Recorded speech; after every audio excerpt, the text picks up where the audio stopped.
me tell you about a friend. It's Craig LeBlanc where the good times never end. Talking Parks and Rec, it's a show you gotta know. Welcome one and all to the Daily Parks and Rec Show. It's the Daily Parks and Rec Show. The equipment maintenance that goes into all the machines that keep our parks beautiful it's insane. Just from the pickup trucks, the fleets, the trailers, lawn mowers, all the different sprayers and spreaders, and you name it, and it's nonstop. Bucket trucks for the urban forestry divisions. And so we want to get best practices up on stage for that, just as an educational component, and then just give this group of Parks and Rec professionals their own show, their own platform to speak about. I can't wait to create content for these guys, because it's just, as everyone has noticed, this is a very underserved part of Parks and Recreation. Welcome to the Daily Parks and Recreation Show. Today, we're bringing you the future of facility maintenance, from smart cities and IoT technology to robotic lawnmowers that take the grunt work out of park care. We'll dive into how these innovations are saving time, money, and resources, all while making our parks more sustainable. Get ready to learn how smart technology is changing the game in park management and keeping our communities thriving. Let's jump in. All right. Sorry I am late. I was on the phone with Molly. She is head of YPN for the whole country, and she's doing a phenomenal job. One of my early guests, but one of the all-stars in Parks and Rec nationwide. She is a great leader, and she has put herself at the head of YPN, running the ship this year. Got a lot of good stuff going on. Today's show, though, and I'm going to talk about YPN later in the show, just to give y'all some updates. This is our facilities maintenance show. If you notice, we got our new logo here. Sorry, it's always the opposite. There it is. That's it. Anyway, and I put a new banner together, kind of explaining what this show is about. And we've got a lot of people that are coming on this show. This week was all about mainly setting up all the back end stuff. We got a lot of back end tech, scheduling issues, coordinating stuff, but man, we've gotten a lot of work done this week. I'd like to focus today's topic on robotics. I'm having some great discussions with companies in robotics that are targeting this industry. That means this industry is going to see a wave of robotics coming its way. And what kind of robots are we talking about here? So we've heard about the field stripers, how often did we have the little spray can in a thing, and then we go stripe the field? Well, now there's robots that do this autonomously. You just set them up on some little iPad looking device, and boom, it spray paints the whole field for you in preparation for a game. That's one version of a robot. The other one, we've all heard and seen some of these and are starting to purchase robotics companies that make lawnmowers. And oddly enough, it's a lot of brand new companies that are building out this technology that's autonomous, that's battery operated, that can avoid, running over somebody, running over shirts, running over balls, running into the ditch kind of stuff. And so all of this technology is being born real time right in front of us. And there's another group of doctors or students as well out of Austin that we're going to come on to the show that are using one of your fields in Texas, right outside of Houston, Deer Point, Texas. Excuse me, let me reach so I can grab this. Hold on. I want to make sure that I quote this properly. Yes, it was Deer Park. Sorry, not Deer Point. Jacob, I apologize. Deer Park, Texas. And so they're using one of their fields to have these quad drones, just the little flying drones with the 4 helicopter blades on them. And they're flying over a field and identifying weeds. And so once they get kind of like facial recognition for a plant, the leaf is kind of like the face, right? So it can fly over and say, that's an unwanted plant in this field, in this soccer field. Let's say we just want Bermuda or whatever grass that we're growing there. And so now that it can, as they get better and more advancement in being able to recognize plants we want, plants we don't want. Then you just load them up with a little something like a weed killer, and it can go and spray that one plant individually. What do we do right now? We blanket the entire field. So that means, let's just say you've got a healthy group of Bermuda grass with no weeds in it. It's getting weed killer that's being put all among it. So it's not needing to be there.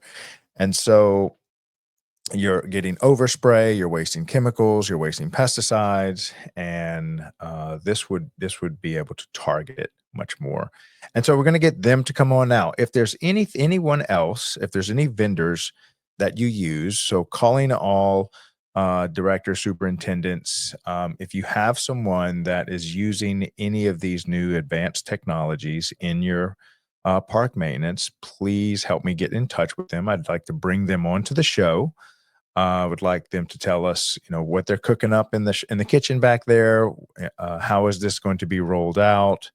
I've also got some directors that are currently using both the robotic sprayers and the robotic mowers, and how it's different and what they can do, and how did it free them up? Are there any glitches? We want to talk about all that kind of stuff. And so I really would like to make this show, uh, at least a segment of it, focused on the advanced technologies that's coming into Parks and Recreation. Why? Because this is going to help on cost recovery. Excuse me, it's going to help us run the departments more efficiently. This is going to be cost savings, and it's going to we'll be able to put our actual man hours in redeploy them in places that I think sometimes are lacking. A lot of times we can't do um, all the park maintenance stuff we would love to do because we're so busy cutting grass, and then we're spending so much money on maybe weed killers, where we really might not have to, as this advanced technology comes in and is able to do it at a much cheaper, more efficient, autonomous rate, and can work at night. Like this one lawnmower company that I was looking at, it cuts at night.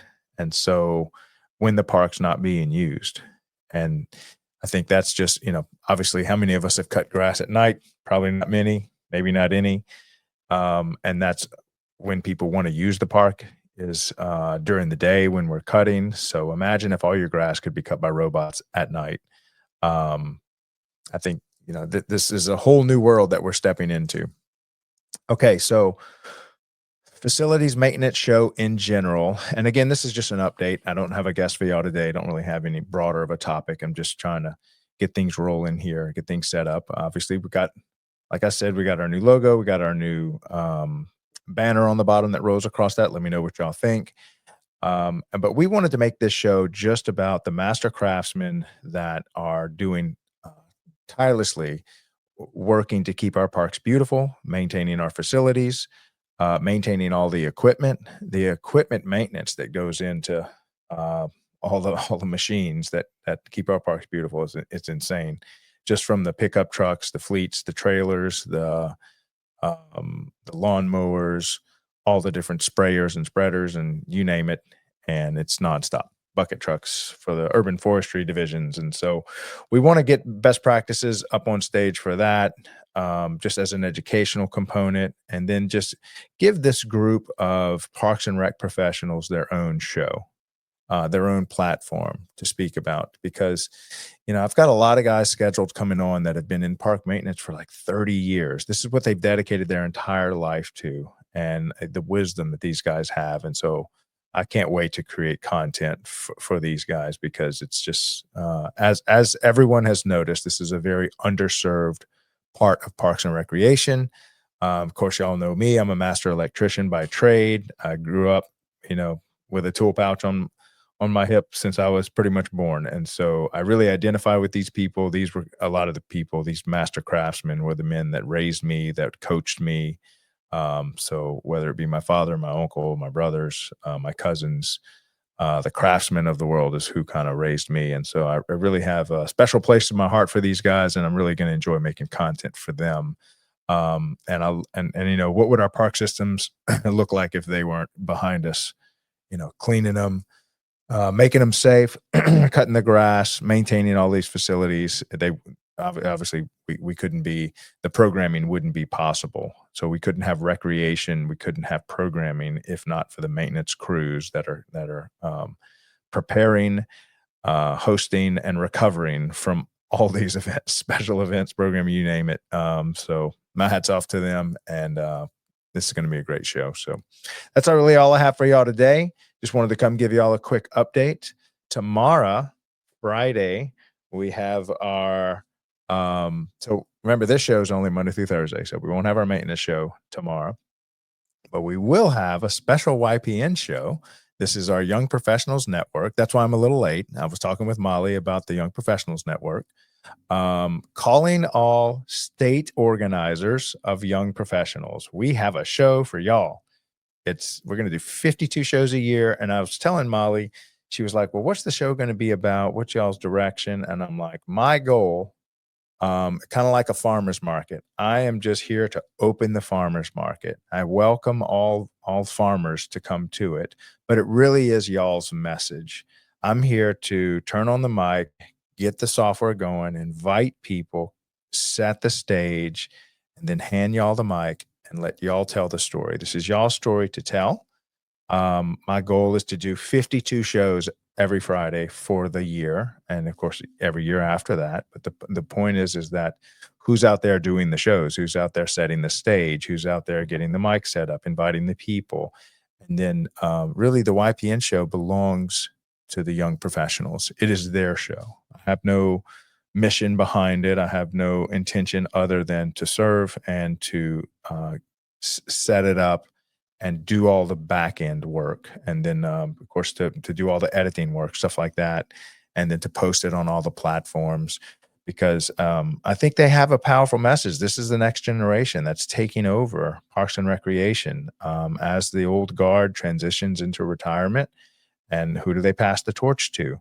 And so these young professionals are the ones that are going to be running these park systems. And so we want to give them a voice. We want to have them on the platform to basically say what's going on in their part of the country when it comes to young professionals. And so we know that there are young professionals out there running every state young professional organization. So if you're over your state organization when it comes to young professionals, please reach out to me on LinkedIn. If you know of somebody that's in as a young professional and says they're doing a really good job.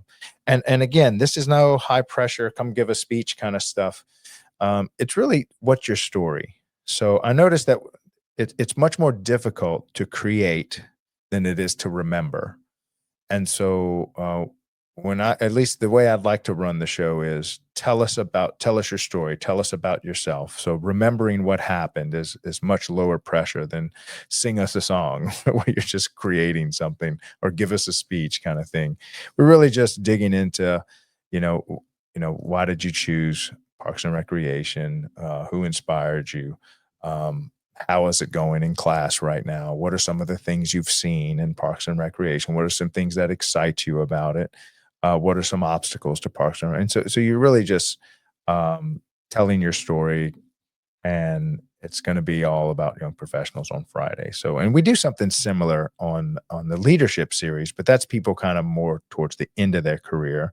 So we wanted something kind of more towards the beginning of your career.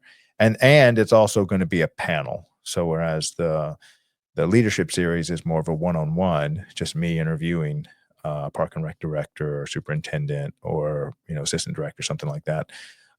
Whereas this is going to be 2, 3, 4, 5 people on stage with you at the same time. That way y'all can kind of bounce stuff out for one another and be a lot more fun. So, all right. So that's going to happen tomorrow. That's all I have for y'all today on facilities maintenance. Come check out our show on Monday. Garrett's coming on with me. Going to be talking a lot about field maintenance. Guy's just a master at what he does. So can't wait to kick that off. All right. So I will see y'all here. I do have an interview in 1 hour. So see y'all in an hour. Love you guys. Bye. Welcome to the Daily Parks and Rec Show. Today, we'll discuss how Parks and Recreation improve the well-being of our communities. These spaces promote healthy living, foster connections, and support local economies. parks encourage active lifestyles by offering areas for walking, running, and cycling, while also improving mental health by reducing stress and boosting mood. They also strengthen communities by providing gathering spaces for local events, social interactions, and recreational programs. Economically, parks contribute over $140 billion annually. They support businesses, create jobs, and even raise property values, benefiting both the community and local economy. Parks are accessible to everyone, with inclusive programs for all ages and abilities, ensuring everyone can enjoy these spaces. You can help support parks by volunteering, donating, or simply visiting. Every action ensures parks thrive for future generations. Thank you for watching the Daily Parks and Rec Show. Follow us for more insights on how parks enhance our communities.